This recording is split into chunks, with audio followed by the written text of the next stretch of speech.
Hey guys, what is going on, and welcome back to the channel. So today's video, if you've watched the title, you already know what this is going to be about, but this is going to be going over optics.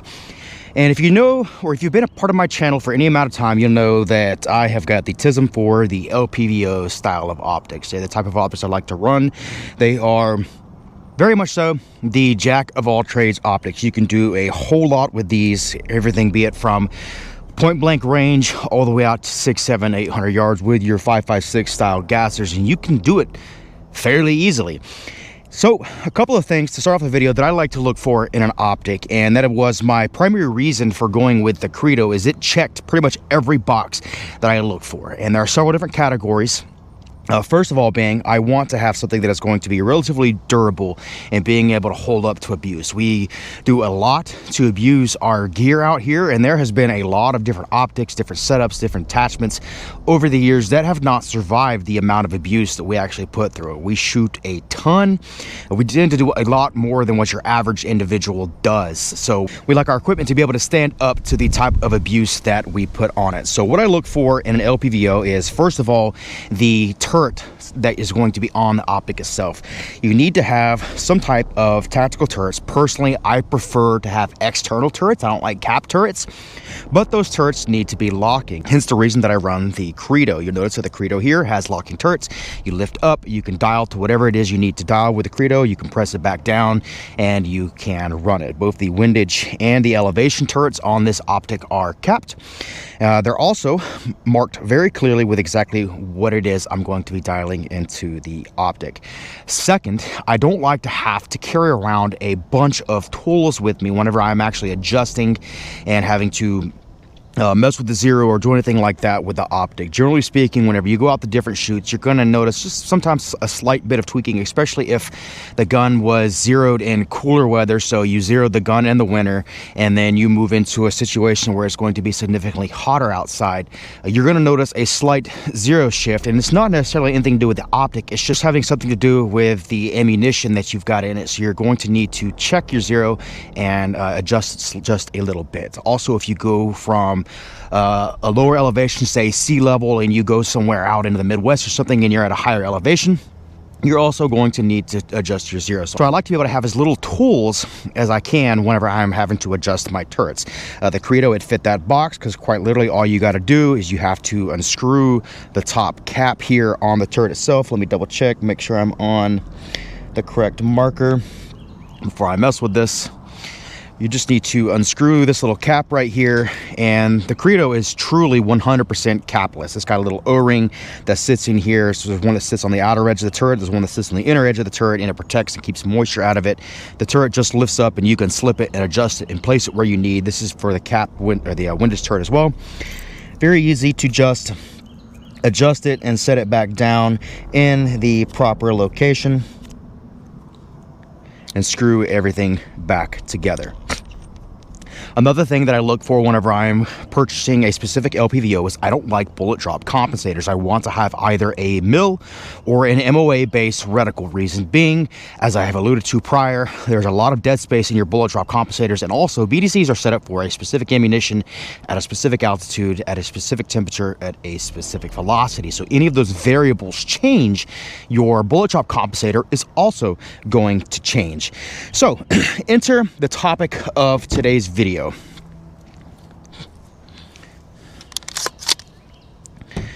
And that is going to be the Vector Optics Continental 1 to 10. So just to go over a couple of the features that are going to come out of this optic. It is a 1 to 10 zoom ratio. The weight of the optic itself, it is a rather chumpy optic, and I actually have all of the exact stats for you guys to be able to read up here as I am talking over the scope itself. But this particular optic checks pretty much every single box. Now, as far as the windage and elevation turrets goes, it is not truly toolless. You will need something to actually adjust it, but it is still kind of sort of fit into the category because you're not having to carry on a bunch of Allen keys or anything like that with the optic itself. They actually send this little tool to be able to adjust the windage and elevation turrets that you can keep with you, or you can just use the rim of a 5.56 case or a quarter, whatever you want to do. But it's just these simple little dial, these little screws that are on top. You're able to remove it And you can set everything inside of this optic, be it the zero stop, be it the rev indicator, the resetting the turret to zero. Everything can be done when just removing that one screw. You don't have to have a whole bunch of different Allen keys with you. I cannot tell you the amount of times that I've had my guys out here and we've had to adjust zero just a little bit, be it with the ATACers, any of your primary arms optics, and they're like, I don't have the tool that I need, so I got to run up to the shop, I got to grab the Allen keys that I need, and I got to come back down, and we got to do that. That is something that is very well and very smartly thought out on their part. So real quick, let's go ahead and let's look into exactly how these turrets are reset. All right, guys, now resetting the turrets on these, one of the things that I look for whenever I'm getting these types of optics is I don't like having to rely on carrying tons of Allen keys around with me if I ever need to do anything or adjust anything on my zero. I like everything to be as toolless as possible, which, as I alluded to, is one of the reasons I like the Credo so much. Is it requires absolutely zero tools. You just hold it, you can unscrew it, you can reset all the turrets, all of that. This isn't technically toolless, but you can use something like the rim of a case. But they also send this little tool which is made out of polymer, so you're not going to actually mar your turrets up. Or you can use a coin, like a quarter or something like that, in order to adjust it as well. So it's generally going to be something that you're going to have on you. So the way that they've done these turrets, and it did not take long for me at all to figure out last night, it is actually very smart, very well thought out, and I'm glad that they had the forethought to make everything as toolless and basically retard proof as they possibly could. So whenever you're unscrewing these turrets, in order to reset both the rev indicator as well as the turret itself, and it comes with two of these caps. You can either have one without the zero stop and rev indicator, or you can have the one that comes on the optic itself out of the box with it. In order to actually reset it, you look under here, it tells you to rotate, and it tells you to rotate the thing clockwise to set the zero stop. So all you're going to do is reach in here and grab this, and the little dial in here will actually turn, and you'll see that this actually will push the rev indicator down. So if I rotate this counterclockwise, it'll push the rev indicator up. So when you actually go to zero one of these, you're going to want to turn this all the way to the left, or at least a couple of rotations counterclockwise, in order to make it where you can go down if you need to with your zero. If you have to go up, then it can do it out of the box.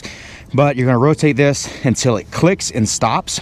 And what I'm going to actually do is I'm going to actually take and go back left just a little bit, so I've got some leeway to go down on my turret. So if I need to dial down, that I actually can. And then it's very simple to just reset the cap on the zero mark, and they're very clearly marked, and it's not hard to get it to fall into the correct groove at all with these. You're then going to take your little top, which got a little O-ring on it to keep the moisture and everything out of the mechanism itself. Go ahead and just set this back on the top. Give it a spin down. See if I can get this thing to cooperate with me. Yep, give it a spin down. You can start it with your fingers until it engages that O-ring. That O-ring will help keep the thing from coming unscrewed on its own as well. It'll act sort of like a nylock nut. You'll be able to just screw your turrets down, and that's really all you need to do to reset your turret. A lot of times I'll get optics and the turrets are a pain in the ass to reset. I think the Leupold Mark 6 is probably one of the most difficult ones. But you'll see when I go to rotate this, I'll have some leeway down to go. So I've got about 2.5 mils down in elevation that I can play with just that little bit. So whenever you go to set your zero stop, it'll actually dial down 2.5, and you'll know that from that point you can just go back up to the zero and be able to actually reset it. So you'll see this little red dial that's right here, that's actually a rev indicator. So now that I've got it set like this, it's actually going to, the rev indicator will pop up a little bit early. It'll pop up at about the 8 mark, but that's not something that I'm too terribly worried about. You can see there at the 8 mark, so where your turret's able to go down is where the rev indicator is actually popped up at. But that lets you know that you're in the second revolution of your revs. So that's going to help you to be able to understand where you're at in your dialing if you were dialing this particular optic. So I like the way that they did these turrets a lot. It's kind of checks a lot of the boxes that I look for in this style of optics. And as you can see, guys, very simple to do. Another one of the really cool features about these is that they're actually going to come with a rev indicator as well. So if you're out of that second rotation, or you're into that second rotation with your rev indicator, it's going to let you know where you're at whenever you're dialing it as something that's very able to just pick up your head and be able to actually see. I haven't had this optic for a ton of time yet, and the mount that this optic is actually currently sitting in is not going to be the final mount. The mount that I want to get is going to have a piggyback option. I'm going to be able to set a red dot up with this as well, similar to the 12 o'clock that I've got on my Credo 1-8 over here. But just for now, just for the initial impressions of this optic itself, I went ahead and threw it in this SIG mount that I had laying around. This is running a 34mm tube. So for these 1-10s, you want to shy away from your 30mm objectives. Reason being, the way that the erector ratio and the way that the eye box and the XT pupil work in these type of optics is you're going to take your objective lens size. So in the case of a 34mm tube, you've got a 28mm objective, and you are going to divide that by the erector ratio inside of your optic. So a 2:10 is going to be a 5 erector ratio. A 1:10 is going to be a 10 erector ratio. 1:8 is going to be an 8 erector ratio, so on and so forth. So the what that's going to give you is going to give you the exit pupil of your optic itself. The exit pupil on any 1-10, it doesn't matter who manufactures it, is going to be a 2.8mm. Now, what does that number mean to you as the layperson? The pupil in your eye, on average, is going to be roughly 3mm wide. What that means is there's a 3mm section where the light is actually entering your eye. And whenever you start to get smaller than that, the light starts to be at kind of a, I guess, concentrated is sort of a good way to put it. And it's going to enter your eye at a way that it's not going to maximize the brightness that you're getting out of an optic that day. The dimmer it gets, the wider that your eye is going to get. The brighter it gets, the thinner your eye is going to get. And once your eye is, your pupil itself, the dilation of the pupil itself is below the exit pupil of the optic, things are going to appear brighter downrange. So on a nice bright sunny day where your eyes are dilated down because it's bright outside, you're going to see a nice bright crisp clean image. But the darker it gets or the cloudier it gets with an optic like this, your pupil is going to start to open up. So the exit pupil on an optic like this being 2.8mm on a overcast day like what it is today, where your pupil is slightly more dilated, you're not going to be getting as good of a transfer of light through that optic versus a nice bright sunny day. So the optic itself will tend to appear quite a bit dimmer to the individual on a setup like a 1-10 versus a 1-8. You could take the same manufacturer and have a 1-8 optic and a 1-10 optic with the exact same glass, and the 1-10 is going to appear darker. Shadows are going to be a little bit harder to differentiate. If you've got things that are hidden in the shadows, it's going to be harder to tell them apart. So what you want to do is you want to make sure that you are putting good enough glass in there that is able to maximize the amount of light that is being pushed through the optic and brought to your eye. So what Vector Optics has done here is they're actually using German shot glass inside of their optic shot, spelled SCHOTT. I know a good German word, not S-H-O-T, but the way that this glass is going to be a very clear glass. So this is similar glass. I don't want to say it's the same glass that they're using in Schmidt & Bender, Swarovski, Zeitz, so on and so forth, but it is up there with the higher quality of the different types of glass you're able to get, be it compared to Japanese glass or any of your really good American glass. It is going to be a lot better at transferring the light to you, the individual. Another thing that's going to do is it's going to help keep down on the chromatic aberration downrange, that being the discoloration or the bending of light around objects downrange. A lot of times you'll notice with your cheaper optics, if you look at something that's got a brighter color background, so like a white wall or something like that, or if you look at a white target, you'll notice that rainbow effect that's popping up on the outer edge of the target or your reticle. That is chromatic aberration. And what that is doing is that it's just the imperfections in the glass itself is actually bending the light in a funny way, and certain light wavelengths have a harder time getting through optics than others, so that's going to cause issues with your image downrange, giving you a nice, good, crisp, clean image and being able to pick out and tell finer details. So running the German glass in here is going to greatly help with that. So the glass in here, German glass, the way that they have kept the cost down on these, if they've mounted these in a Chinese body, these optics are manufactured in China. There's no way of getting around that. If you're going to be getting into the lower cost range with optics, corners are going to have to be cut somewhere. But one of the really neat things that they've done with these is they're running these with 7 series aluminum. So the body of the optic itself is going to be significantly tougher than a lot of your other Chinese optics on the market. So guys, what we're going to do now is we're actually going to take this gun over to the firing line, and what I'm going to try and do is move into the one, shootability of the optic itself, and 2, give you guys as best of an idea as I can of how well these turrets track. So what I'm going to do is I've got the optic zeroed for 50 yards, and I'm going to go down to the 50-yard line, and I'm just going to come up a mill, fire a group, up 2 mills, fire a group, left, fire a group, down a mill, fire a group, down another mill, fire a group, and then back right a mill and fire a group. And we're going to do a box test essentially on this optic, and we are going to see how well this optic actually returns to zero and how well this optic actually tracks. Keep in mind that a lot of this is going to be dependent on ammunition, so there's just going to be a slight amount of play with the actual grouping of the ammo. Things can just ever so slightly change because ammunition isn't perfect, and there's also going to be a little bit of a shooter variable. But what I can do with this test is I can give you guys an accurate idea of exactly how well these turrets track. So let's go ahead and get into that.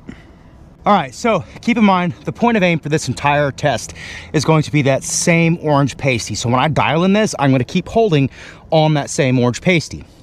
So the group should go straight up for the first. I'm going to do 5 mils to start, and then I'm going to do 10 mils. And then it should go left 5, and then I'm going to come back down 5, down another 5, and then back right 5, and see if we're getting a return to zero. I'm only going to be firing 3 rounds at this because I'm not trying to group the gun. I'm just trying to show you guys how well the turrets do or do not track. Also, I forgot to mention it before. This whole gun is a project that we'll go over on a later date. It's not ready yet. I'm not finished with it yet. I'm not finished getting everything together quite yet. But I was very impressed with the optic, and I wanted to get something out on this optic ASAP. But full disclosure, and I should have said this at the beginning, it slipped my mind. This optic was sent to me. But if you guys know anything about my channel, is I'm going to bring you guys along for the ride with everything. Everything will be caught on camera on this piece of glass, and if I have any issues, it'll be something that you guys get to see. If the optic performs extremely well, again, it'll be something that you guys get to see. But thus far, I am very impressed with this optic. The glass is great. The reticle is phenomenal. It's got a perfect reticle in it, and I'll annotate a picture of the reticle here as well. But let's go ahead, let's get the tracking test started on this. I'm going to fire a control group first, and I'm just using PMC X-Tac with this rifle, so I'm not using fancy ammo with it. Also don't have a level with this yet, so I'm going to hold this as a level as best I can. 30 seconds later, I forgot to set up the chrono. I want to get velocities on these two. You guys will get more on this rifle at a later date, just you have to wait, not today.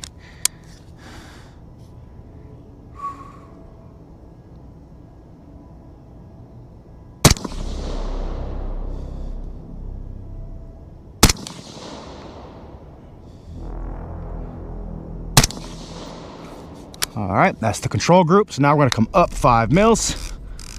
So you got very good audible clicks.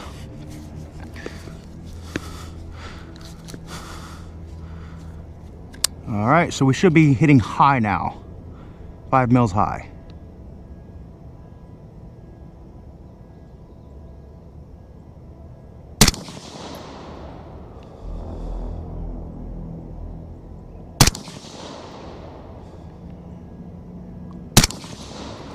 All right, you can see that group up there. I'll go ahead and check with my optic.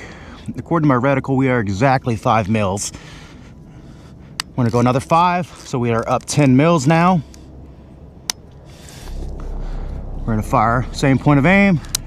Should double that distance.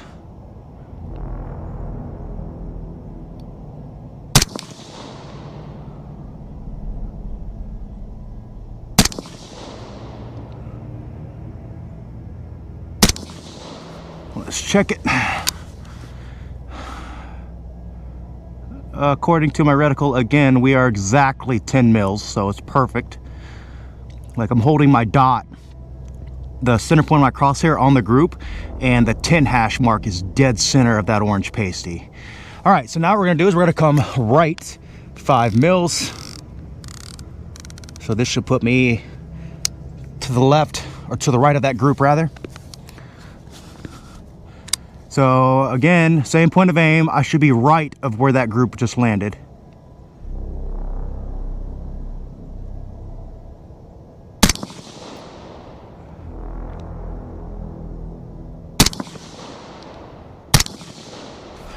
All right, now we're gonna come back down 5 mils.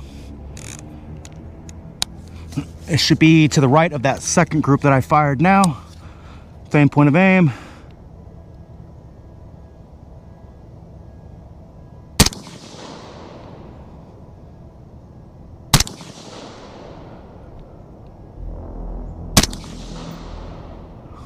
Looks like it's dead on the first group, and we're gonna come back down another 5 mils, so we should be back to 0 for the elevation. Windage should be just a hair right still, 5 mils right still.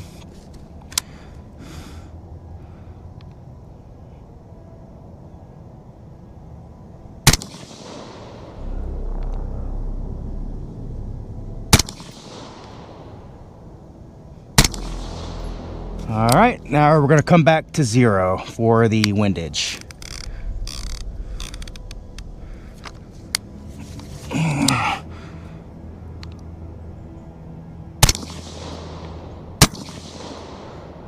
I only had 2 rounds left in there, but both of those went center of that pasty. So judging by all 3 of those, so I'm looking through the reticle, and I'll take some measurements here as well with a measuring tape so you guys can actually see. I'll have to math it of what it's supposed to be at 50 yards. I didn't do this at 100 because you need a massive piece of cardboard to do this, because it's 10 mils is 36 inches off of your 0. But if you're dialing up 10 mils, you're getting out to a pretty good distance with that, shooting out the distance. So from what I can tell, this optic tracked perfectly based off of what it is getting me within my reticle here. All right, guys, so now we're down here at the target. Keep in mind that I did this at 50 yards and not 100. So at 100 yards, 10 mils is 36 inches. So you're gonna have to divide that by 2. So at 50 yards, the 10 mil adjustment should be at 18 inches over my primary point of aim. So the entire time I was aiming at the center of this exact same pasty. So 10 mils should have ended up being right at 18 inches. And then you're gonna divide that by 2. You're gonna be right at 9 inches for the 5 mil mark. And then we went right 5 mils, back down 5 mils, and then back down another 5 mils, and then back left. So we should be 0 down here. We should be 9 inches high here, 18 inches high here. We're gonna come over 9 inches, so we should be 18 high, 9 right. And then we should be 9 high, 9 right, and then just 9 right for this final group, and then back left half 5 mils, and that should put us back at the 0 mark. And as you can see here, got my trusty Milwaukee tape measure out right here. I'm gonna go ahead and place the center of the group down here and the center down here. So we should be at 1 foot 6 inches. And as you can see here, for the center of this pasty, we are measuring in center line of group to center line of this pasty, exactly 18 inches high. If you look over to the second group for the 5 mils high, we're looking at exactly 9 inches. So that again is a perfect measurement. If we come over here to the right, we're looking at from mean center of group to mean center of group, we're looking at exactly 9 inches, exactly 9 inches, and exactly 9 inches, with the final 2 rounds returning to 0 for a 5-shot group that we ended up down here with this. So as you can see, guys, this optic is tracking perfectly, doing exactly what it is we want it to see. Again, this optic was sent to me, but if there are issues, or if there were issues happening with this particular scope, it is something that I would convey to you guys. I owe it to you to be as honest as I can, even in reviews that products are sent to me. My opinion cannot be bought. So again, as you can see, it is doing exactly what it is we want to do so far. And again, I don't have enough time on this optic to recommend it. This is just going to be an initial impressions video for you guys. I want to get a lot more time and experience behind the optic itself. I want to get out with the reticle and figure out exactly how the reticle works. And I want to showcase to you guys also at long range on a different day exactly how well this particular scope performs. And I know it's going to be asked down in the comment section, hey, what gun are you using for this? You guys are getting a little bit of a sneak peek right now. So this is a project that I have in the making that is going to need quite a bit more time before we come out with the first video for this. I got to get a bunch of B-roll footage for this gun. I just finished getting it built. But you guys will just be stuck with a sneak peek of it for now. But for this particular product, and the reason that I have this optic is I actually did reach out to Vector and be like, hey, I've got this product going on. Would you guys be interested in hopping in on it and becoming a part of it? And the guys over at Vector were awesome. They were like, hell yeah, let's go ahead, let's get to it, let's do it. We want to be a part of that. That sounds like a great idea. So the Vector will be something that will be showcased. I have seen this optic in use a bunch in the past. I have seen guys running this optic in the past. I have shot with guys that are running this optic. And also, if you follow Concrete Cowboy at all, you'll know that he has also spoke very highly of these scopes. And I can see why. These scopes have performed extremely well so far with my very limited use case. Again, keep in mind that my use case so far is very limited with this scope. But if you guys do have any questions, drop them down in the comment section below. Don't forget to like, share, and subscribe, and I appreciate y'all watching.